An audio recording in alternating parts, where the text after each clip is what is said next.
Hi everyone. I hope you've been enjoying the week so far. I'm going to break down now our final workout with you guys. It's going to be another bar routine, if you recall, all the way back on Monday when we did some bar moves. But we're going to be doing a little bit more advanced version of a bar workout. So again, just to remind you, a bar is just the bar that would be attached to the wall that the ballerina would hold for extra support with her balance. You can use a sturdy chair, the wall, a dresser, anything that you like, but it should be about this height, okay? I'm going to be doing them without support just because it's easier to film for you in that sort of a space, but don't hesitate to hold on to something to get you the extra support. It's better to hold on and be able to maintain proper posture than it is to try and do it in the center of the floor and be twisting all over the place, all right? So today's moves are going to be a plie releve series. Then that's going to be followed by some arabesques, which I know we've already done earlier in the week, but we're going to keep on going with them. Some piqué walks, and then finally some dégagé. So all these workouts again are going to really work your lower body, or all these moves, sorry, and I'm going to break them down for you now before filming it to music. So for the plie releve series, you remember from Monday when we worked our plie, we're going to be doing these in first position. Again, you could be doing them in any foot position, but to keep it simple, we'll be doing them in first. Hands on hips. You could do upper body movements, but we'll keep hands on hips. So the way this works is you're going to bend into a plie. So that's with your knees facing out over your toes, your feet turned out as deep as you can before your heels pop up the floor. Not any deeper. Then we're going to raise en releve. So that's really pushing through the ball of the foot. You almost want your pinky toe to be raising up off the floor. Up en releve and down. Plie, releve, up, down. So if we're holding on to the wall, plie, releve, up, down. Okay? The second move is going to be the arabesque. So that is, if you remember, the leg lift from behind. So we're going to do 30 seconds of lifting, followed by a 30-second hold. We love to torture you guys, apparently, and we're going to do it on each leg. So for that, we're going to be doing them in first position again. Turn out from the hips.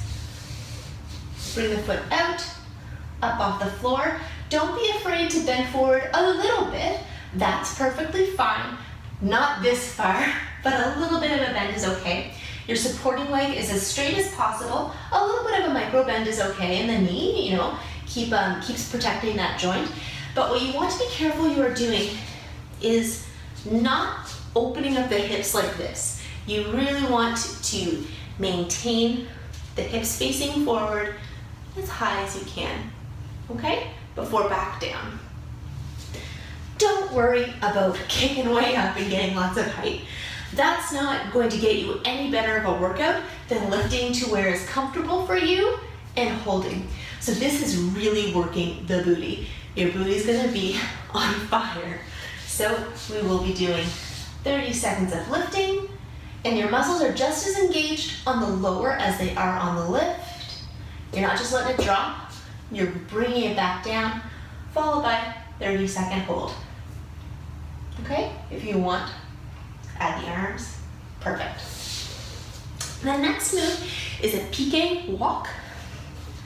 This is going to be working your calf muscles again. We'll be starting in first, lift up en releve. So all of this move is going to be done en releve. What you want to do is shift the weight from one foot to the other to the point where one foot is coming off the ground almost entirely. We'll leave the toe on the floor for balance, but no weight on it at all. So like this. Okay? Typically this would be done facing the bar, from behind. So you're not bending your knees, none of this, but you're just using your center of balance to shift slightly the weight, shift the supporting leg, okay? That's going to really give you a great calf workout, but still also engaging all of the other muscles in your legs. The final movement is a dégagé. So dégagé means to disengage. So for that, we're going to be disengaging our foot from the closed position and from the floor. Yeah, I'll show it facing first, and then I'll show it from the side. So we're going to start with our feet in third position. We are going to tendu the foot that's in front forward as far as you can before it just has to lift from the ground. So tendu forward, lift, and closed. Then to the side, out, and closed, okay? So again, there's a little bit of force behind it. It isn't just a tendu, you are lifting from the ground, but this is not a battement. We're not lifting super high, just off the ground. So we would be going forward, closed, side, closed behind, back, whoop. Shutting off my light on you guys. Back, side, front. And we'll be doing 30 seconds on each leg. So from the side, you'd hold your hands on broba, on the hips, forward, side, back. This one's a little bit faster than some of the other moves, but think about pushing the floor away, and it's that push that's going to make your foot lift just a touch, okay? And we'll do it on each side. So that's the move breakdown for today's final workout. If you have any questions, leave them below. We are happy to explain further, and I will film all of the moves up tempo for you guys for music. All right, bye guys.